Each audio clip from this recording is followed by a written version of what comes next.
Hi guys, and welcome back to my channel, Pilates with Davi. I know it's been a little while since my last video, but I hope you guys are all doing well and staying safe out there. And for today, I wanted to go over a little Pilates tip or an exercise tip that you guys might be interested in, and that being breathing patterns.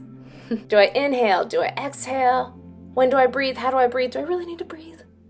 Let's talk about it. Now, it's a common question I get, and oftentimes my clients will sometimes get caught up on breathing patterns, but it really is an important aspect to movement. Joseph Pilates was really ahead of his time on this and how breathing can help facilitate movement.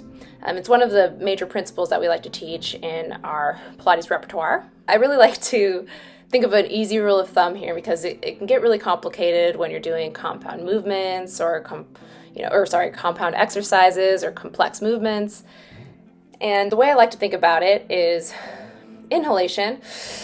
When you take a nice deep breath in, you're facilitating extension, right? Extension through the spine. As you exhale, you're facilitating flexion through the spine. Now, why is this important?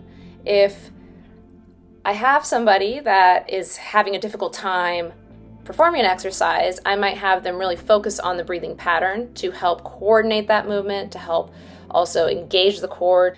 So for instance, if I have somebody that I'm trying to have do a roll down or a roll up or a abdominal curl, I might have them exhale as they curl. And it's really effective for somebody who has the opposite type of bias. So somebody that might be very biased to extension, they might benefit from exhaling in flexion to help get them deeper into that movement.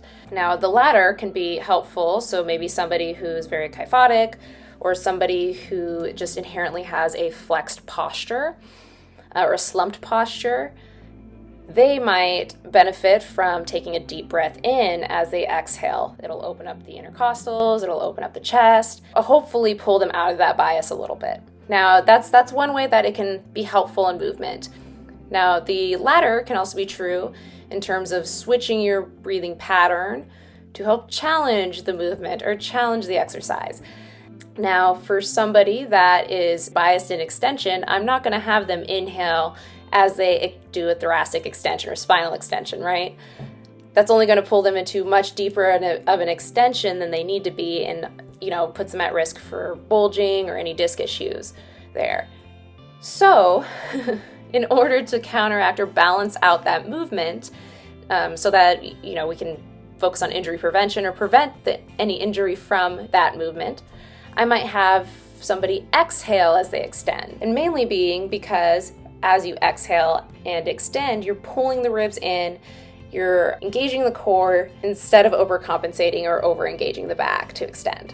Now this, it's really dependent on the individual and the individual's goals and, what their mode of exercise is. If it's somebody that for their sport, it depends on the season and when. There's a big complicated thing about it, and this is why you should see a trainer or a Pilates instructor to have somebody take care of all that for you. Now, moving on. How else can we challenge this exercise? So for somebody that might have upper cross syndrome or might be so tight in the front of their shoulders or their pecs that other parts of their shoulder depressors, their retractors can't engage because you're pulled so much in one direction, obviously you would want to stretch.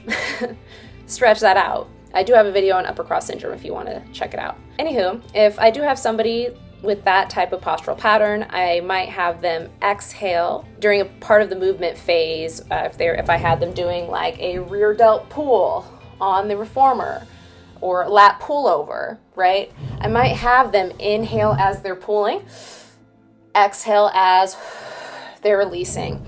And why is that important? Because oftentimes people with this postural pattern will compensate for the restriction in movement. They will compensate by engaging the back and lifting the ribs. Now, if you're going to change up the breathing pattern, we're inhaling, exhaling as we lift.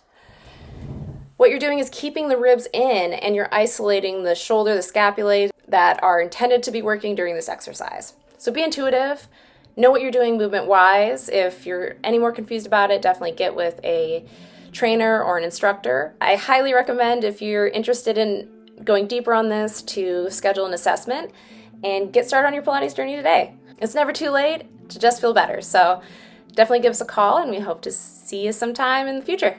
Also, if you guys are enjoying this content, leave some feedback, leave a comment below, definitely subscribe so you can keep up on our content, and we hope to see you soon. Take care. Bye.